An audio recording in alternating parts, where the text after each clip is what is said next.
আসসালামু আলাইকুম। আমাদের চ্যানেলে আপনাদের সবাইকে স্বাগতম। যারা চ্যানেলটা সাবস্ক্রাইব করেছেন অসংখ্য ধন্যবাদ। যারা করেননি কাইন্ডলি সাবস্ক্রাইব করে নেবেন। এটা আমাদের কোম্পানির গাড়ি। আমাদের মূলত 11 বছর অফলাইনে অসংখ্য গাড়ি সেল হয়েছে। এই গাড়িটি তাদের মধ্যে একটি। এটি মূলত সাগর আঙ্কেলের গাড়ি। এটা বেকারি পণ্য পরিবহন করে। এটার গাড়িতে উপরে ছাদ এবং পানির ড্রেন সিস্টেম, চারপাশে খাঁচা দেওয়া আছে।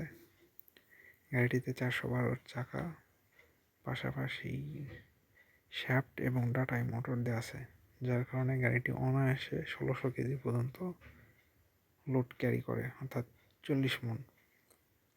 পাশাপাশি গাড়িটি সম্পূর্ণ চেক প্লেট এবং অ্যাঙ্গেলের, যার জন্য গাড়িটি প্রচুর মজবুত এবং খুবই শক্তিশালী একটা গাড়ি। আমরা গাড়িটাকে যথেষ্ট কম ওজনে অথচ মজবুত করে গাড়িটা তৈরি করেছি। পাশাপাশি এতে টুল বক্স আছে এবং পলের অরিজিনাল পানি ব্যাটারি। আমাদের দীর্ঘ 11 বছরের অসংখ্য মডেলের গাড়ি সেল হয়েছে, সেগুলোর ভিডিও আনার চেষ্টা করবো ইনশাল্লাহ। আমাদের লোকেশন আক্কেলপুর, জয়পুরহাট জেলা।